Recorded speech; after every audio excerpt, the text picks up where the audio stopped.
Frères et sœurs, nous entrons maintenant liturgiquement dans le temps de préparation à l'accueil de l'Esprit Saint. L'Évangile nous rapporte la promesse que Jésus fait à ses apôtres, à savoir qu'ils recevront l'Esprit Saint. La première lecture nous rapporte la première administration du sacrement de la confirmation par l'Église.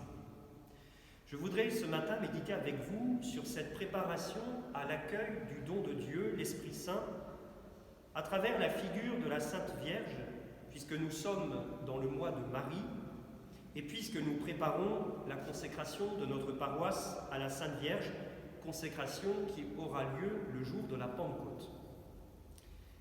L'Écriture sainte nous rapporte deux effusions de l'Esprit Saint dans l'histoire de la Révélation. Une au début du Nouveau Testament, avec l'épisode de l'Annonciation, une autre au début de l'histoire de l'Église, avec l'épisode de la Pentecôte. Ces deux effusions de l'Esprit, d'ailleurs rapportées par le même auteur, Saint Luc, ces deux effusions de l'Esprit ont un rôle particulier et déterminant. À l'Annonciation, l'Esprit Saint prend possession de Marie et féconde en elle le Fils de Dieu, notre Sauveur.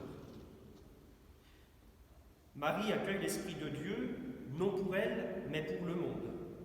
Et Jésus se chargera tout au long de sa vie de faire passer sa mère d'une maternité personnelle, privée, à une maternité ecclésiale.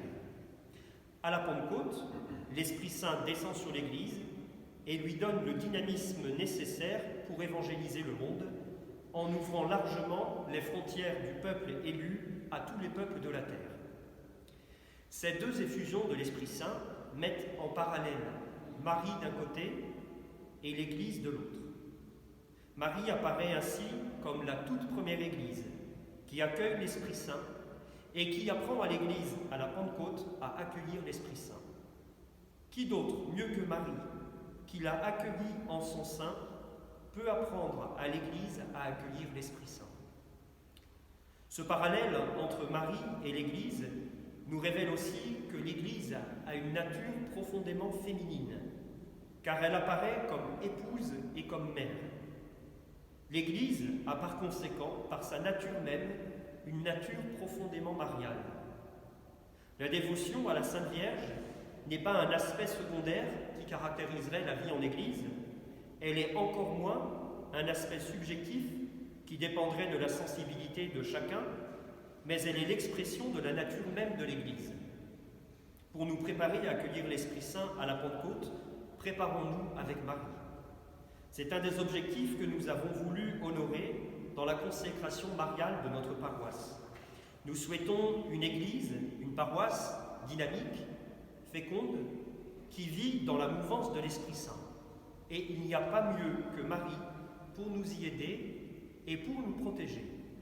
Car vous savez que quiconque souhaite accomplir l'œuvre de Dieu sera aussi nécessairement attaqué par celui qui combat l'œuvre de Dieu. Mais c'est Marie qui écrase la tête du serpent. Marie nous apprendra alors à mettre notre vie sous le signe de l'Esprit Saint. Je voudrais revenir là maintenant sur l'épisode rapporté dans la première lecture, celui de l'imposition des mains par Pierre et Jean sur les nouveaux baptisés de Samarie. Il s'agit en fait de la confirmation du baptême, de notre sacrement de la confirmation. L'Écriture et à sa suite l'Église nous enseignent que le baptême a besoin d'être confirmé. Sinon, il manque aux baptisés la force et le dynamisme de l'Esprit Saint. Comment alors s'étonner que nous ayons chez nous, dans notre pays en tout cas, que nous ayons donc chez nous une Église vieillissante, qui ne parvient pas à se rajeunir, à se renouveler, quand on regarde le faible nombre de confirmés?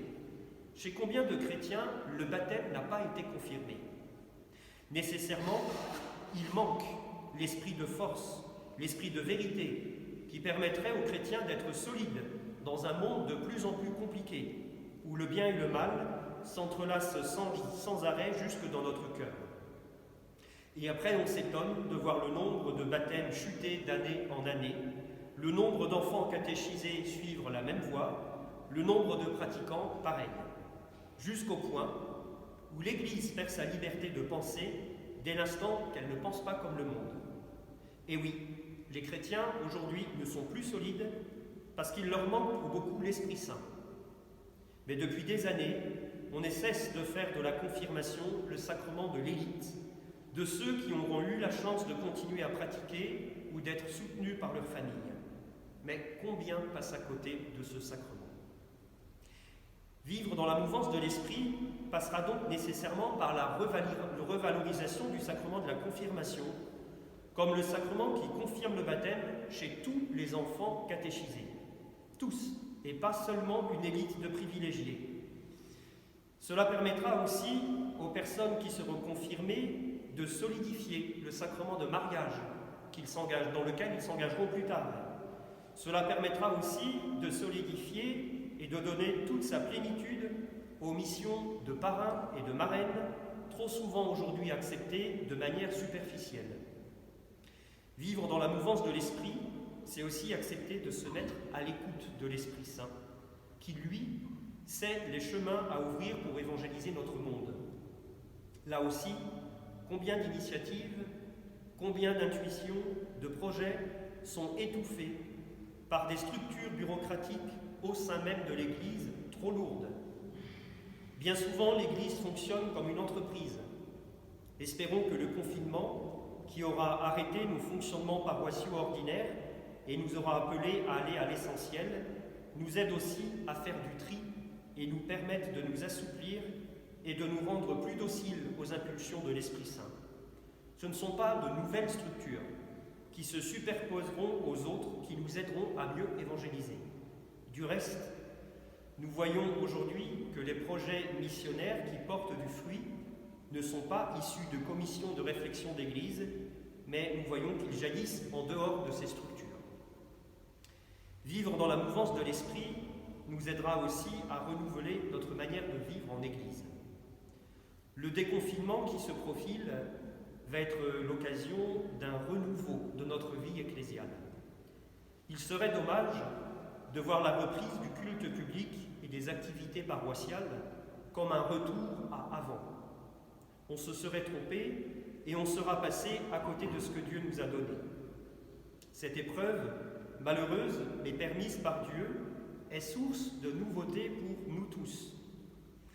Alors j'entends aujourd'hui beaucoup de personnes manifester une véritable attente de cette nouveauté dans nos manières de vivre entre nous, en Église, dans la société. Ne perdons pas de vue que le premier lieu de renouveau, il est en nous. S'il n'est pas d'abord en nous, alors il devient compliqué et pas très juste de l'attendre chez les autres.